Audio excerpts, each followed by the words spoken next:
Amados, nosso terceiro encontro para tratar da primeira carta do apóstolo João.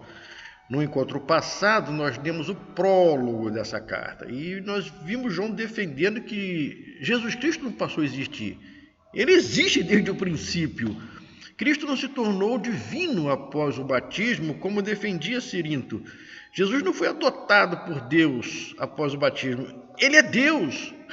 Cristo é Deus. Ele sempre foi Deus.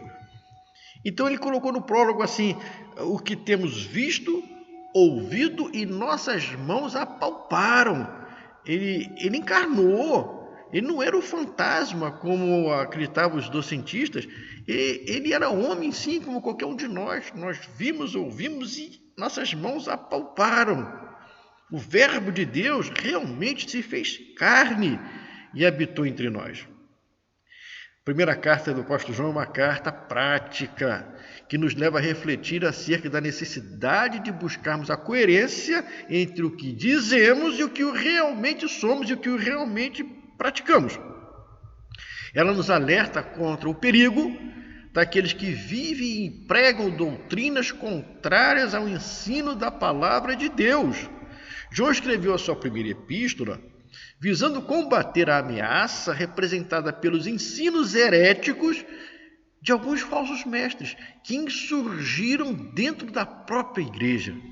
Então o apóstolo João ele vai empregar 4 expressões fortes para refletir, para se tratar desses falsos mestres que estavam ameaçando a integridade doutrinária e principalmente as práticas dentro das igrejas asiáticas naquela época. Eles são chamados por João de mentirosos, porque desviam a pessoa do caminho que deve andar. Eles também são chamados como falsos profetas, porque ensinam doutrinas erradas e fazem com que o povo de Deus se desvie da verdade. Eles são chamados de anticristos, porque negam a pessoa divino-humana, o Senhor Jesus, que é 100% homem, mas também é 100% Deus. E também são tratados como filhos do diabo, porque seguem aos propósitos do inimigo. Estão ali para servir a Satanás. Então, mentirosos, falsos profetas, anticristos, filhos do diabo. É assim que João vai se referir a esses que ensinam fundamentos contrários à palavra de Deus. Também é dito que esses falsos mestres que estavam atormentando a igreja no começo, no primeiro século, estavam trazendo falsos ensinos. Esses homens haviam saído do meio da liderança da própria igreja. São homens que se levantaram dentro da igreja para fazer esse mal para a igreja. Os falsos mestres denunciados na primeira carta de João estavam envolvidos realmente em 3 erros básicos. O erro teológico: eles negavam que Jesus era o Cristo. O erro ético: eles afirmavam que o pecado não interfere na nossa comunhão com Deus. É verdade. Eles afirmavam que o pecado não interfere na nossa comunhão com Deus. Os gnósticos se consideravam justos, independentemente da sua conduta moral ou ética. Julgavam-se pertencer a uma elite espiritual, na qual não estava sujeita às obrigações que eles exigiam dos demais membros da igreja. Tinha um erro prático: eles eram arrogantes, desprezavam os irmãos mais fracos e humildes. Isso demonstrava que eles se sentiam diferentes dos demais cristãos. Eles atingiram um nível tal de espiritualidade que se colocavam superior. Eles se denominavam, na época, pneumatikoi. Essa era a palavra grega que eles se descreviam, porque eles eram espirituais demais. E os demais crentes eles chamavam de physikoi. Por quê? Porque não chegaram no nível de espiritualidade que eles chegaram. Não é assim em algumas igrejas nossas hoje? Não é assim que a gente vê, de repente, alguns irmãos que parece que têm uma intimidade tão grande com Deus e chegam e falam assim: Deus falou comigo? Não tem irmãos que se apresentam assim nas nossas igrejas hoje? A carta de Paulo é muito atual. Vamos ao texto. Hoje eu vou querer ver apenas do versículo 5 até o versículo 10, primeiro capítulo. Está escrito assim: ora, a mensagem que da parte dele temos ouvido e vos anunciamos é esta: que Deus é luz e não há nele trevas alguma. Se dissermos que mantemos comunhão com ele e andamos nas trevas... Peraí. Se João escreveu, se dissermos que temos comunhão com eles e andamos nas trevas, se João está dizendo isso é porque alguém estava dizendo que pode ter comunhão com Deus e andar nas trevas. Então João levanta a voz: se dissermos que mantemos comunhão com ele e andamos nas trevas, mentimos e não praticamos a verdade. Se, porém, andamos na luz como ele está na luz, mantemos comunhão uns com os outros, e o sangue de Jesus, seu Filho, nos purifica de todo pecado. Se dissermos que não temos pecado nenhum, então quando João escreve que se dissermos que não temos pecado nenhum, é porque naquela época alguém estava dizendo que não tinha pecado. Então João escreve: se dissermos que não temos pecado nenhum, a nós mesmos nos enganamos, e a verdade não está em nós. João completa: se confessarmos os nossos pecados a Ele, Ele é fiel e justo para nos perdoar o pecado e nos purificar de toda injustiça. No versículo 10 ele diz assim: se dissermos que não temos cometido pecado, se João escreveu, se dissermos que não temos cometido pecado, é porque alguém estava dizendo que não estava cometendo pecado. Então ele escreve: se dissermos que não temos cometido pecado, fazemo-no mentiroso, e a sua palavra não está em nós. Então nós estamos vendo aqui a preocupação de João com pessoas ou grupo de pessoas reivindicando possuir uma comunhão íntima e exclusiva com Deus. Eu tenho intimidade com Deus, vocês não. Nós não vemos isso em alguma de nossas igrejas? Hoje, século XXI, não é comum de repente você encontrar alguns irmãos que se colocam nessa posição? São pessoas que se julgam estar num nível superior de espiritualidade. Elas se veem como melhores e mais espirituais do que os outros crentes. Primeiramente, o texto começa descrevendo que João considera o centro ou a essência da mensagem apostólica. Então, no começo, João fala assim: ora, a mensagem que da parte dele temos ouvido e vos anunciamos é esta. Então o apóstolo define aqui, em primeiro lugar, a origem da mensagem. Onde está a origem da mensagem? Da parte dele. O que eu estou dizendo para vocês, meus irmãos, é que eu ouvi diretamente dele. É isso que João está falando. Não veio de Cirinto, não veio de docentista, não veio de gnóstico nenhum. Veio direto dele, de Jesus. A fonte é Jesus. Essa mensagem foi revelada aos homens por Deus através de Jesus Cristo. João também destaca o recebimento dessa mensagem. Temos ouvido. Então João fala: nós recebemos essa mensagem, nós ouvimos a mensagem de Cristo. E o autor salienta que ainda entrega essa mensagem, como foi feita a entrega da mensagem, e vos anunciamos. Então ele fala que a mensagem veio de Jesus, que eles ouviram a mensagem de Jesus e que eles estão anunciando a verdade de Jesus, a mensagem de Jesus. Não é de nenhum outro homem, não é de nenhuma outra filosofia, é do próprio Senhor. Então o texto deixa claro que essa mensagem central da pregação apostólica constitui de duas verdades interrelacionadas: Deus é a luz e nele não há trevas. A mensagem para a igreja é uma só, é que veio de Jesus através dos apóstolos, e nós temos em mãos hoje na palavra dele escrita. Essa é a mensagem de Jesus. Qualquer coisa a mais não é do Senhor Jesus. Essa é a preocupação de João. Então, o reconhecimento de quem é Jesus, de quem é Deus, traz implicações para nossas vidas. A primeira implicação que traz é a necessidade de santidade moral. A passagem deixa clara que a comunhão com Deus é incompatível com uma vida pecaminosa. Olha o versículo 6. Se dissermos que mantemos comunhão com Ele e andamos nas trevas, mentimos e não praticamos a verdade. João está combatendo aqui uma ideia herética, onde os falsos líderes reivindicavam manter uma comunhão com Deus, mas eles levavam uma vida de conduta moral impura. Não era uma vida moralmente pura. Esses falsos mestres julgavam estar num nível de espiritualidade que dispensava a necessidade de adequar a qualquer padrão moral. No pensamento deles, o que fizesse por meio do corpo não poderia contaminar o espírito. Essa é a ideia do gnóstico. O corpo é mau. Então o corpo para nada presta. O que importa é o espírito. O que você faz com o corpo não interfere com o seu espírito. Essa era a ideia. Então eles falam que o pensamento deles nessa época era o seguinte: o que eu faço através do meu corpo não pode contaminar meu espírito. E isso não vai contaminar a minha comunhão com Deus. Então João afirma que a profissão, quando você professa a comunhão com Deus, essa profissão deve ser acompanhada, sim, de uma vida moral íntegra. Por outro lado, o texto reitera o fato de que somente uma vida de santidade é compatível com Deus, com o que Deus quer. Ele fala assim: se porém andarmos na luz, como Ele está na luz, mantemos comunhão uns com os outros. Andarmos na luz. O versículo salienta que a aproximação da luz requer que sejamos capazes de andar nela. A expressão andar na luz descreve um comportamento caracterizado pela verdade, pela justiça, mas principalmente pela obediência à vontade de Deus. Não há como trevas se aproximar da luz. É impossível haver tal comunhão.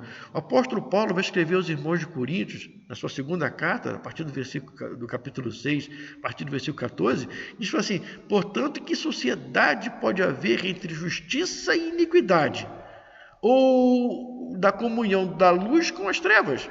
Ou que harmonia há entre Cristo e o maligno? Assim só podemos ter comunhão com Deus Santo se também vivemos ou buscarmos viver uma vida de santidade. Na sequência, o apóstolo vai declarar que a vida de santidade traz resultados benéficos. Olha como está. Se porém andarmos na luz, como Ele está na luz, mantemos comunhão uns com os outros e o sangue de Jesus, seu Filho, nos purifica de todo o pecado. Então, o primeiro resultado que temos de uma vida de santidade é que mantemos comunhão uns com os outros. Mas também o segundo resultado é que temos uma vida de santidade e recebemos a purificação através do sangue de Jesus. Purificação de todo o pecado pelo sangue de Jesus. Na verdade, andar na luz é uma evidência mais que marcante daquele que já foi purificado pelo sangue de Jesus. Fé sem transformação é ilusão. Então, o reconhecimento de quem Deus traz implicações para a nossa vida. A primeira é a necessidade de andarmos em santidade moral. E o segundo é o reconhecimento da natureza pecaminosa.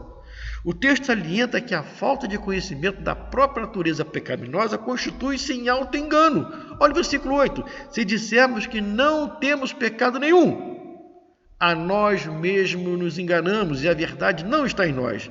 Parece que os falsos mestres que João está combatendo também negavam o fato de que o crente possui uma natureza pecaminosa herdada de Adão. Eles negavam que o crente mantém essa natureza pecaminosa que nós trouxemos de Adão. E essa natureza pecaminosa vai estar conosco até o momento em que nós seremos ressuscitados ou transformados, glorificados para viver a eternidade com o Senhor. Até lá, essa mancha, essa mácula está em nós. Pensavam que eles haviam chegado a um nível de espiritualidade que a sua natureza pecaminosa tinha sido completamente eliminada. Essa era a ideia deles. Porém, o apóstolo João enfatiza que negar a realidade do pecado na vida pessoal é enganar-se a si mesmo. Isso indica que a postura arrogante daqueles falsos mestres os tornava cada vez mais cegos à verdade, e os afastava cada vez mais da realidade.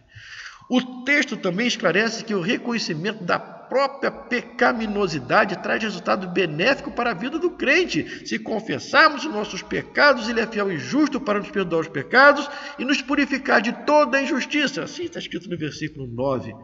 Primeiro resultado benéfico do reconhecimento dos nossos próprios pecados é o recebimento do perdão desses pecados. Só iremos nos beneficiar dos efeitos purificadores do sacrifício de Cristo se reconhecemos a realidade desses pecados.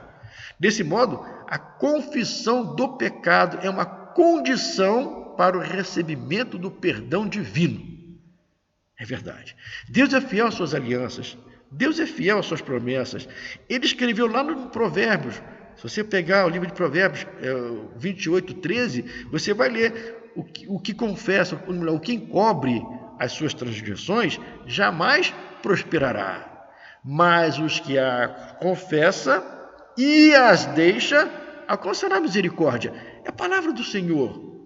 O perdão dos nossos pecados baseia-se também na justiça do Senhor. Ao nos perdoar, Deus não faz nada ilegal, mas o faz tendo como base a morte expiatória do Senhor Jesus em nosso lugar, a morte substitutiva, a morte vicária, a morte de Jesus, que foi condenado por cometer pecado sem ter cometido pecado nenhum. Ele foi para a cruz por causa dos nossos pecados. Então, a segunda implicação do reconhecimento de quem é Deus é o reconhecimento da nossa própria pecaminosidade. Negar a realidade do pecado em nossa natureza significa estar nos enganando a nós mesmos. Além disso, negar o pecado significa privar-se do perdão oferecido por Deus na base do sacrifício de Jesus. O reconhecimento de quem é Deus traz implicações para a nossa vida, sim. Traz a necessidade de uma santidade moral, traz o reconhecimento da nossa própria natureza pecaminosa, mas traz também o reconhecimento da prática do pecado.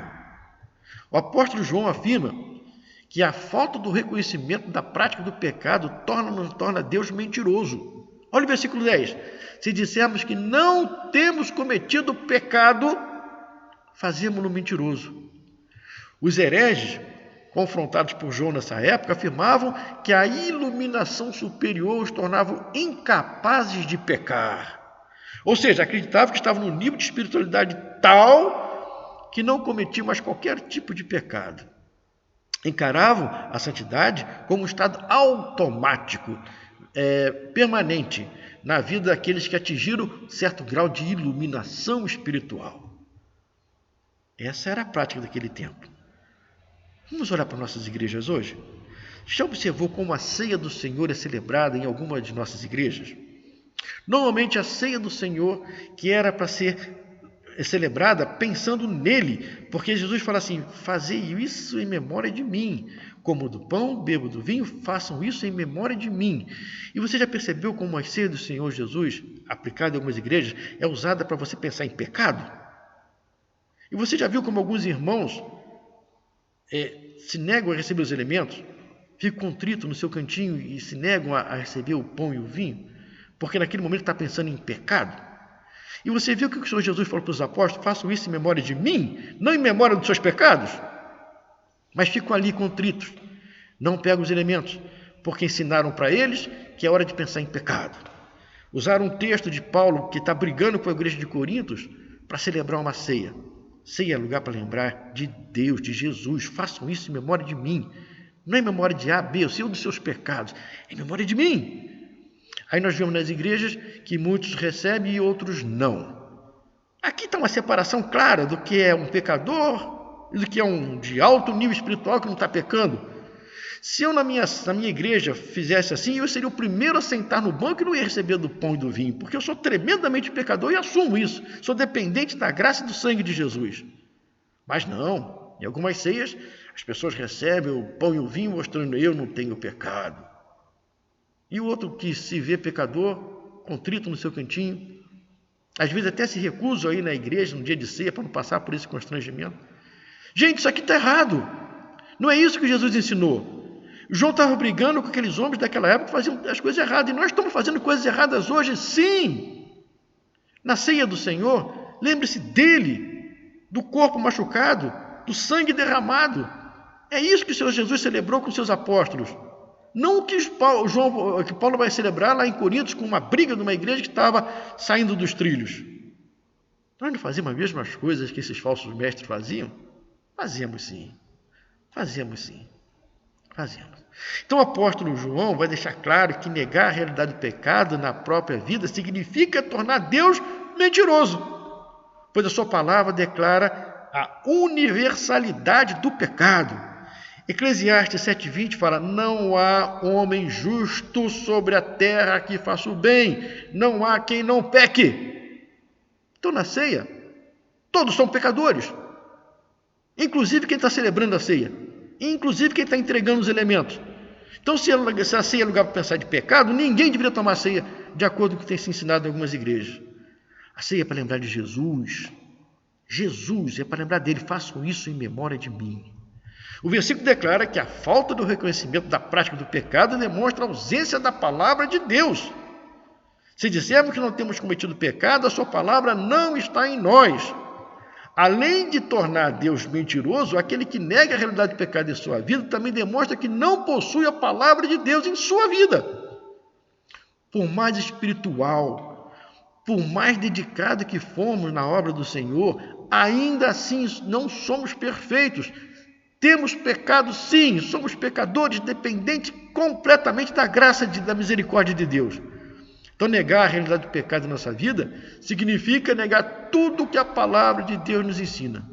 A consciência de que ainda temos pecado é que faz com que sejamos ainda tolerantes uns com os outros, entendendo que aquele meu irmão vive nas mesmas condições que eu, suportam as mesmas tentações que eu. É também reconhecimento que nos leva a buscar o perdão do Senhor e depender totalmente da sua graça. Vou parar por aqui. Espero em Deus a oportunidade de encontrá-los de novo no nosso próximo encontro. Fiquem todos com Deus.